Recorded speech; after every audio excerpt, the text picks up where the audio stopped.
সকালবেলা দই চিড়ে শসা মুরকি একটু আম দিয়ে মাখবো ভেবেছিলাম ফলার মতো। তো ওরা চটকা চটকি না খুব একটা পছন্দ করে না, তাই আমি আমটাকে মিক্সিতে ব্লেন্ড করে নিয়েছিলাম, দিয়ে এটাকে মিশিয়ে নিচ্ছি। আর যাতে একটু ঠান্ডা ঠান্ডা লাগে আমি একটু ঠান্ডা জল মিশিয়েছিলাম, যার ফলে গ্যাদে হয়ে গেছিলো। এবার এটা হলো আমার ইন্টারনালের রুটিন, মানে কাল থেকে আমার এক্সাম স্টার্ট হচ্ছে। ভেবেছিলাম আজকের দিনটা কামাই করে প্রচণ্ড পড়াশোনা করব, কিন্তু শেষ পর্যন্ত খুন্তি নাড়তে হচ্ছিলো রান্নাঘরে গিয়ে।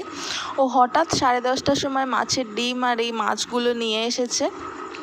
তো ঝটপট কিছু একটা করে আমি জাস্ট কাজগুলোকে খতম করে আবার ভেবেছিলাম যে পড়তে বসবো।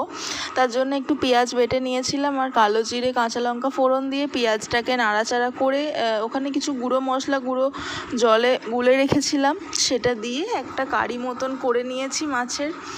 আর ডিম ভাজা কিছু রাখা আছে, আর আগে থেকে করা সয়াবিনের তরকারি আর ভাত।